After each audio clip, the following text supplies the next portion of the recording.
In today's lesson, you're going to learn 20 phrasal verbs that use the particle down. These are all common phrasal verbs that native speakers use in everyday conversation. I will break down today's phrasal verbs into 5 groups based on the meaning of down, from most literal to most abstract. I've also created a free PDF with all of today's notes. You can download it by clicking the link in the description. Let's get started.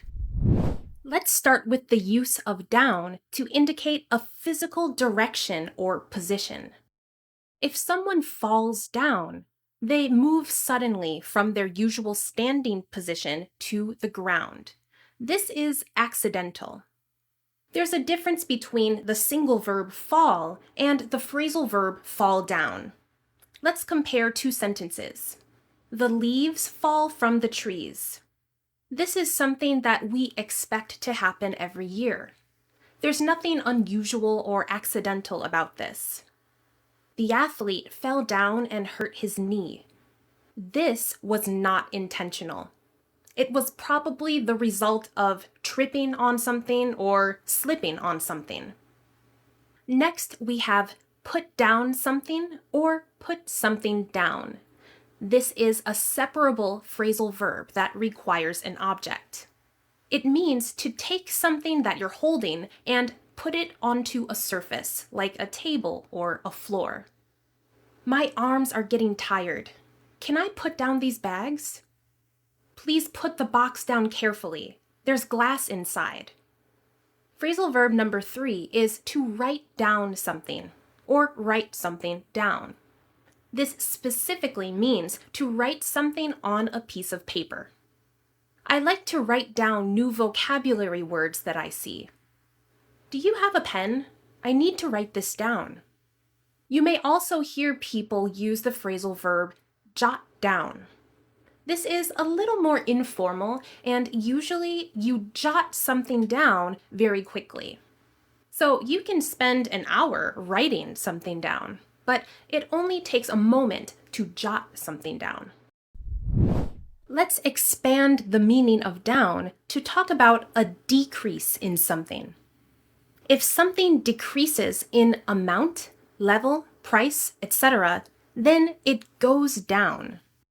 Because of the recent layoffs at the company, the number of employees has gone down from 200 to 150. Should the wages go up or should the prices go down? Next, to slow down means to become slower or to decrease the speed of something. The driver slowed down when he saw a police car. Slow down. Slow down. Please slow down. You're not leaving. Sometimes slowing down can mean to become less busy or less active. Work always slows down during the holiday season. It's important to slow down and take a break sometimes. If you decrease the volume or temperature of something, then you turn down something or turn something down. Could you turn down the temperature a bit? It's warm in here. If the music is too loud, I can turn it down. Next, to cut down on something means to reduce or use less of something. I want to buy a new car, so I really need to cut down on spending. He hasn't quit smoking completely, but he has significantly cut down. Our next group of phrasal verbs use the particle down to indicate reduced quality or intensity. To calm down means to become less angry, nervous, or excited. Please calm down and just tell me what happened. All right, hey, calm down. We can also calm someone down, which means to cause someone else to be calm. When my son cries, I like to play music to calm him down. Meditation always calms her down. Next, we have water down. This verb means to add water to a drink to make it less strong. This usually refers to an alcoholic drink, but not always. I think the bartender watered down my drink. This juice has too much sugar. I need to water it down a bit. Another way to use water down is to make the quality of something worse or less effective or simpler. They want to weaken the law. They want to water it down. I think the movie was a watered down version of the book. Notice that we're using an adjective here, to be watered down. Our next phrasal verb is die down.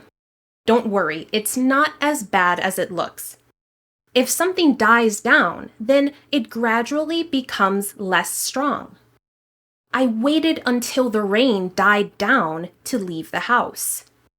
The host waited for the clapping to die down before he started his speech. Next, we have to let someone down, which means to disappoint someone or fail to support someone who needs help. I promised my friend that I would help her, so I can't let her down. I'm not angry, but you really let me down. You often see this word as a noun. A letdown is a disappointment or something that wasn't as good as you expected. The end of the story was such a letdown.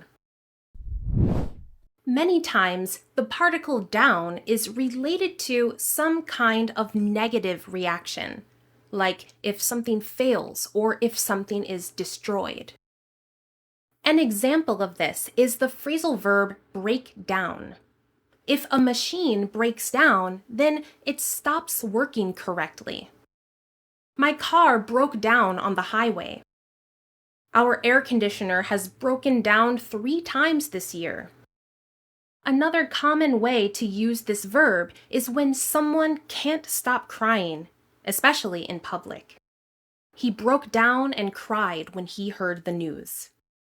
She had a breakdown after losing a close family member.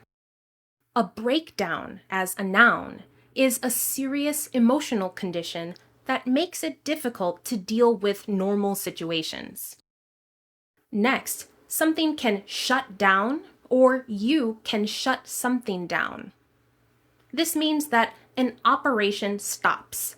This can be for a short period of time or forever. Did you shut down the computer before you left the office? This is temporary. After the local factory shut down, many people moved away. This is permanent. Next, we have a different meaning of the verb turn down. If you turn something or someone down, then you say no to something or someone, usually in a polite way. The company offered her the job, but she turned it down. I asked her on a date, but she turned me down. I don't want to go to this meeting, but my boss ordered a lot of food for us. I'm not going to turn down a free meal. In our last group of phrasal verbs, down is related to making something simple or less complicated. Here we have another verb that we saw earlier with a different meaning. To break something down means to separate something into smaller parts so you can do or understand it more easily. The function of your body's digestive system is to break down food. The history of the English language can be broken down into 3 distinct periods. Now that's a big long word. Let me break it down for you and explain to you what it means, okay? Let me break it down for you. This means let me make it easier for you to understand. Next, we have settle down. Sometimes settle down is similar to calm down, like we talked about earlier. However, most of the time, if you settle down, then you begin to live a quiet and calm life in one place. This involves things like getting married, buying a house, having kids, etc. He had never thought about settling down before, but that changed once he met the love of his life. My parents and my grandparents settled down much earlier than I did.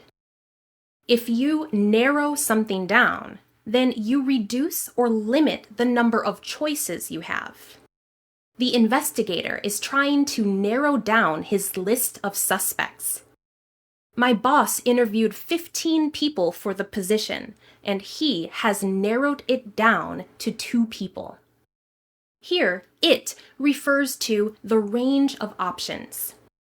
For our last phrasal verb, I'll give you 2 options: come down to something or boil down to something. These verbs are interchangeable and both very common. I personally like boil down to because it sounds a bit more colorful. It's very easy to imagine what it means. When water boils, it becomes hot enough to form bubbles and turn into gas. If food or liquid boils down, the amount is reduced. Spinach is a good example of a vegetable that boils down a lot after it's cooked. Now, I want you to think about this creatively. If something boils down to one thing, then in the end, that thing is the basic part or the most essential part. You are making something simple by removing the parts that are not necessary to consider. There are many things to think about when booking a hotel: location, amenities, reviews, etc. However, for me, it all boils down to the price, or it all comes down to the price. This means that the price is the most important factor. Most of the time, the subject is it. It refers to the situation or the decision in general. Here are some more examples of both phrasal verbs. It all comes down to just one thing: economics. Anyway, it all boils down to this. It all boils down to this. This means that his next statement is the most important one. Understanding the particle of a phrasal verb can help you understand how we think about the world around us, and this will unlock the meaning of many other phrasal verbs in similar contexts. If you haven't watched it yet, I have another lesson about phrasal verbs with the particle up. Also, remember to download the free PDF for all of today's notes. If you enjoyed this lesson, please like this video and subscribe to my channel. Thank you so much for watching. I'm Gina. This is Your World in English, and I'll see you in the next lesson. Bye!